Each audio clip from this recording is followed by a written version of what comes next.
I got fired and went after the boss's money, his hotel and his marriage. Back when I still was in university, I used to work for a hotel to make ends meet. When I started, the hotel very urgently needed new personnel. So I cut a deal with the old owner about getting to choose and pick shifts so I could visit my courses and exams. Speaking some extra foreign languages, I also got a little bonus each month on top. The old owner was a great guy.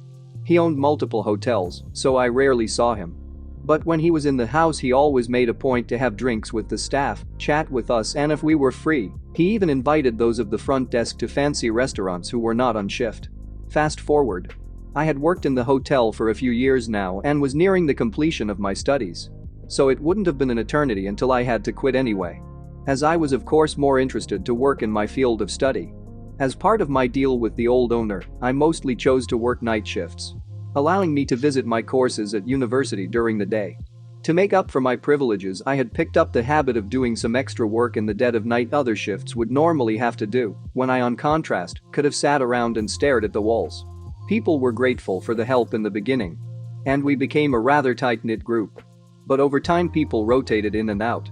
When the old owner retired and his asshole of a son took over the business as the new owner, I already feared the worst.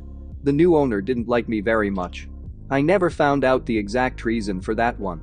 I was at that point nearly the sole veteran left from when I started. Among the tasks I had taken on was doing light clerical tasks to ease the manager's job in the morning. For that, I generally had to use the Manger's network account. One night while doing my lists, I logged into the Manger's account and email to do my job. Then I saw an email with my name in the subject line. I know it is not nice to snoop, but of course, I read it. Turns out the new owner wanted to get rid of me. I still had my old employee contract with the bonuses for foreign language abilities and was allowed by my contract to pick and choose shifts. I can only assume these privileges are what made the new owner hate me. No idea if he had other reasons. Because to be honest, these seem very weak to me. But he couldn't fire me without cause. On top of that, I would be owed severance if fired. And generally, there were not enough bodies in the shift rotation without me. Though the new owner didn't seem to understand that point, as the emails told me. I looked for more email concerning me and found them. There was an email chain between some of the employees, the manager and the new owner. I was of course not upset as I was the hated topic. The employees didn't like me hogging the night shifts. Because those paid better, and for every night you worked you got paid the night bonus. The manager was the only one rather neutral on the matter and just curbed their enthusiasm to get rid of me as they needed me to be fully staffed. The new owner and my colleagues actively conspired to make a hostile work environment so I would quit of my own volition. I was furious. I thought about a variety of reactions. From egging their cars to burning down the hotel. But I settled on a less crazy method of revenge. I called my uncle at 2 a.m. asking for advice. My uncle is a lawyer. So for sake of proof, I forwarded myself all the emails. I made photos, printed them out, made copies and filmed the whole deal just to be sure. My uncle told me to sit tight and see if things got worse or if it was just bluster. And so I gave it a few days. And things did take a turn. Snide remarks about my looks, clothing and so on were only the tip of the iceberg. Some of the colleagues were just as professional as before. But the conspirators always left extra work for me or pawned of shit duties they normally had to do on me. I always kept a spare shirt and suit at work just to have a change, which suddenly disappeared. One guy even started to threaten me with violence. But I kept clenching my butt cheeks. I would not give them the satisfaction of saving on the severance or giving in. I am a big boy after all. I did, however, stop doing any extra work I was not obligated to do. Which in the end was the reason they used to fire me. They still had to pay me severance. The next day my uncle, with bundled proof of the email and all documented harassment by my colleagues, served the hotel my lawsuit. It started with wrongful termination and ended with harassment. Reportedly the manager went white as a sheet when he realized where the emails must have come from. The new owner had been on vacation and had to cancel his expensive vacation in France to deal with this. Their counsel advised them to settle. So I accepted my severance and a hefty bonus on top. Enough money to last me until the end of university without work. But that was not all my revenge. I had gone after the new owner's money. But in the next step, I went after the hotel. I had used all the spare time during night shifts alone to document every last violation of city, county, district, state and federal law I could find. That went from minor things like some harmless mold under the kitchen sink to substantial violations like modifications to the building. The building was under a limited form of historical protection by federal law, on the ground of being built and inhabited by somewhat important historical figures a few hundred years back. So every renovation or change in floor plans needs to be signed off on by a committee, which can take ages. There is also a grant paid to the new owner by the government for keeping the building intact as is. So with my uncle's help, I sent documentation of every violation I could find to the corresponding agency. In 1 month, everything from health, building code, fire safety to the finance and work police crawled over the hotel. In the end, it was the building and fire inspectors that shut the place down. The new owner had done substantial renovations to the top-floor luxury apartments, which he used when he was in town. So the new owner had to pay back the grant, pay fines for unauthorized alterations to the building, endangering his guests because something wasn't built right according to fire code, and had to close down shop until the building was fixed. I also tipped off a friend who had studied journalism and worked at a local paper. The paper ran an article on all the violations accumulated, which tanked the business once it had reopened, as the newspaper article had led to horrible reviews. In the end, to afford all the fines, repayments and building costs, the new owner sold the hotel.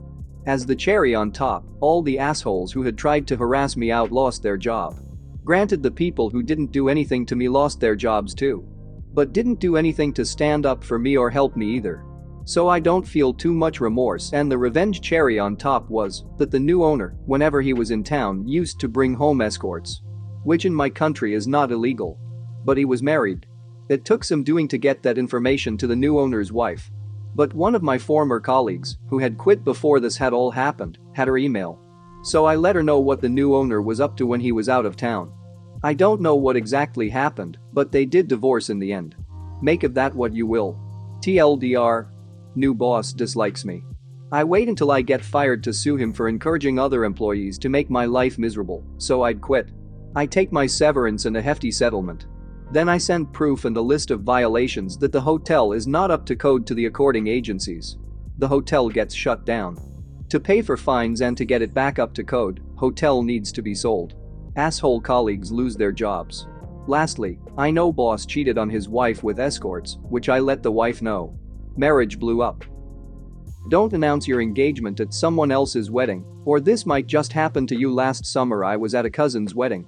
His bride and her family had been close with ours since before I was born, and the couple had known each other since they were toddlers, so it was a particularly exciting event for both sides of the family.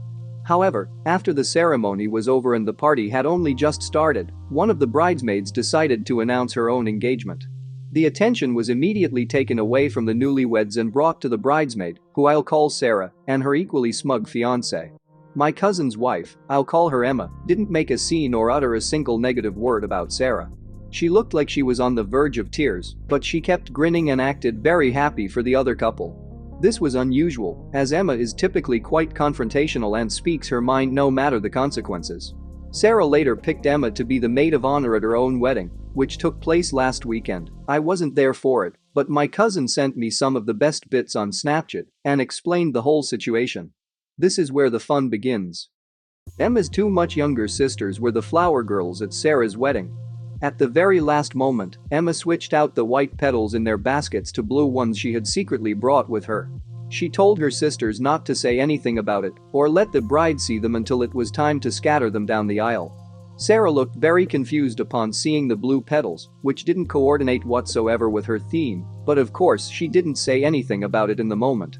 Most of Sarah's other bridesmaids were also Emma's friends, had attended Emma's wedding, and were in on Emma's scheme. At the reception, Emma's sisters and the other bridesmaids were tight-lipped when Sarah began demanding to know why there were blue petals. The wedding planner ended up getting a lot of abuse for not checking the flower girls' baskets before they walked down the aisle. Finally, it was time for the speeches. The speeches took place in front of a massive screen, displaying a loop of photos with Sarah and her husband, which had been compiled by Emma. Emma took the remote that controlled the presentation screen, and at first she showed some pre-approved humorous photos of Sarah with Emma and other friends to facilitate a couple lighthearted jokes. Then, at the very end, Emma said to Sarah that she must be wondering why there were blue petals instead of the white ones originally planned. That was when Emma displayed the last slide from her presentation. Emma announced in front of everyone that she was 5 months pregnant and that she just discovered the baby was a boy, hence the blue petals. The last slide? Her ultrasound picture. There were shocked yells and gasps. Sarah had a fit, but those involved in the scheme cheered so loudly that I sincerely regret watching the Snapchat recordings with headphones. Apparently Sarah had been very nasty to her bridesmaids before, driving several of them away and forcing the others to pay ridiculous amounts of money for dresses. Emma and my cousin were eventually thrown out of the party, but they were all smiles. Sarah's fuming mother went to confront her outside, and Emma retorted with, "Gentle, gentle. I'm pregnant." I reckon Sarah doesn't speak to the majority of those bridesmaids anymore. TLDR self-important bridesmaid announces her engagement at my cousin's wedding, stealing the spotlight from him and his bride. Said bridesmaid foolishly names my cousin's wife her maid of honor and behaves like a complete Britazilla. Cousin's wife sabotages her wedding to announce her own pregnancy. Since you got this far, please like, subscribe, and hit the bell icon.